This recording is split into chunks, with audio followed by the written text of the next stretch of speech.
Los organismos de socorro en Colombia han trabajado sin descanso para rescatar a las víctimas de esta avalancha. La mayoría de los cuerpos fueron trasladados al cementerio del pueblo para adelantar las labores de su identificación. Pasan las horas y las autoridades siguen rescatando los cuerpos de las víctimas de la avalancha en el corregimiento de La Margarita del municipio de Salgar. Los habitantes de esta región, quienes ayudan en esta labor, aseguran que no han parado ni un minuto de buscar. Por todas partes, así se ha debajo las piedras como sea, pero se ha buscado. Pero no solo las labores de rescate se reducen al epicentro de la tragedia.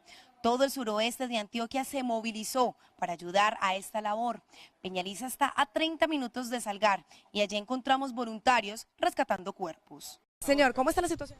Está pesada, está muy grave, hay que pesar, pero hay una víctima, hay que sacarla. Sí, sacar como 11 y pues muy desfigurados y sí, fue muy duro todo. Desde la quebrada La Iboriana hasta el río San Juan, los cuerpos han sido llevados por la corriente por más de 30 kilómetros. Bomberos de más de 10 municipios y decenas de habitantes se distribuyen el trabajo de búsqueda y rescate en todo el territorio del suroeste de Antioquia. Y es que ante esta tragedia que enluta al país colombiano, el presidente Juan Manuel Santos declaró la calamidad pública para atender de inmediato a las familias damnificadas por esta avalancha. Santos anunció que cada familia recibirá una indemnización de 16 millones de pesos por la muerte de sus familiares a través del FOSIGA. El presidente Juan Manuel Santos recorrió la zona de la tragedia para expresar su solidaridad con las víctimas y evaluar de primera mano los daños provocados. ¿Qué se hizo? Lo primero fue declarar la calamidad pública para poder tener la flexibilidad de usar los recursos donde más se necesitan. El mandatario reconoció que hasta ahora es indeterminado para el gobierno el número de desaparecidos y ordenó que los cuerpos fueran trasladados hacia Medellín, pues en la zona no existen las capacidades técnicas ni la infraestructura para el reconocimiento de los cadáveres.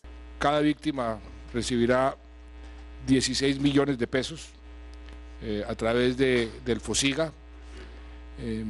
Eso ya el doctor Márquez les dirá a las víctimas cómo es el procedimiento, pero por ahora lo que queremos es acompañarlas. En cuanto a las ayudas humanitarias, Santos aseguró que 500 kits serán repartidos a los damnificados. También será suministrada agua potable a través de carrotanques, mientras se recomponen las redes de acueducto destruidas por la creciente. En materia de vivienda, también hizo anuncios. Quienes perdieron sus casas van a ser beneficiadas con casas nuevas. La alcaldesa ya había sometido unos lotes para un programa de las viviendas gratis. Vamos a acelerar la construcción de esas viviendas gratis en los lotes que sometió la alcaldesa. Finalmente, el presidente dijo que en las próximas horas, funcionarios del Ministerio de Vivienda llegarán a la zona para ultimar detalles de los subsidios de arrendamiento para quienes demuestren haber perdido sus viviendas. En otras noticias, un tribunal de Argentina se vio envuelto en una fuerte polémica después de reducir la pena de un hombre que abusó sexualmente de un menor, alegando que el niño de 6 años había sometido antes a abusos, que era homosexual y que había sido acostumbrado a situaciones de travestismo. Él tenía 6 años y era una criatura inocente. No te puede expresar nada en ningún momento. Sus cosas para ser gay son mentiras. ¿Cómo pueden decir esto de una criatura? Según la denuncia, el menor, que por ese entonces tenía 6 años, había sido sometido sexualmente en el campo de deportes que a esta escuela le alquilaba el Club Florida de Pablo Podestá. El abusador era el vicepresidente de la institución, profesor de gimnasia y vecino de la familia de la víctima. Mi mamá, como era una señora de edad avanzada y a mi sobrino le gusta jugar a la pelota, él se ofreció para llevarlo y traerlo. Y pasaba a buscar a él y a otros nenes en una combi. Y un día el nene hizo cosas raras en casa, nombró algunas cosas que no se hacen, que no las voy a nombrar porque no vienen al hecho, ¿no? Como que este señor le daba 2 pesos para que le hiciera cosas.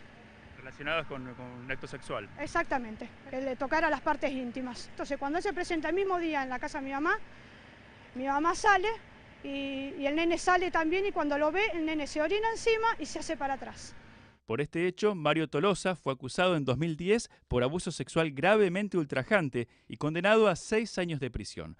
Pero el 2 de junio del año pasado, los jueces Horacio Piombo y Benjamín Sanlargués le redujeron la pena a la mitad por considerar que con sus 6 años la víctima tenía una tendencia sexual marcada, producto de un anterior abuso por parte de su padre. Nosotros consideramos que lo de gravemente ultrajante, porque la ley pide que tiene que ser para la víctima, fue cuando el padre lo inició en lo aberrante, no cuando vinieron otros después que cometieron el delito, pero no la agravante esa de, fue palabra, gravemente ultrajante. La familia del menor no solo cuestionó la reducción de la pena, sino que aseguró que la víctima no había sufrido algún tipo de abuso con anterioridad al del profesor de gimnasia. Vine a aclarar porque dijeron que el nene está criado en la calle, que mi mamá no le llevaba el apunte, que fue violado por el padre, y son mentiras. Él no tuvo contacto con el padre en ningún momento.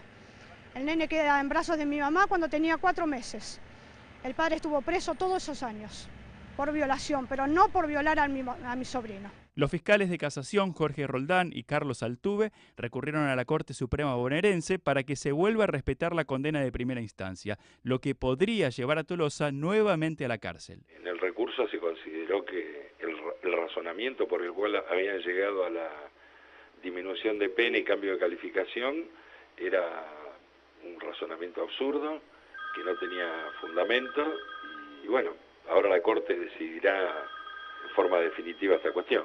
Estamos frente a un fallo que es escandaloso en lo jurídico y que amerita no solo su revisión, sino su análisis por toda la sociedad. Un niño de 6 años no puede defenderse frente a un adulto ni física ni psíquicamente, y esto es lo escandaloso de este fallo. El diputado Jorge Donofrio aseguró que inició el pedido de juicio político contra los magistrados que beneficiaron al abusador. Jury de enjuiciamiento a los 2 miembros de la Cámara de Casación, tanto a Piombo como Sanlargués. Ya había un jury anterior presentado por una causa similar.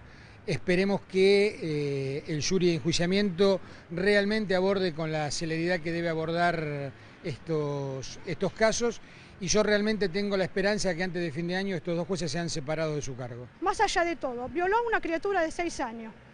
Tenga o no tenga que ver, si el nene estaba violado, supuestamente, él violó a una criatura de 6 años.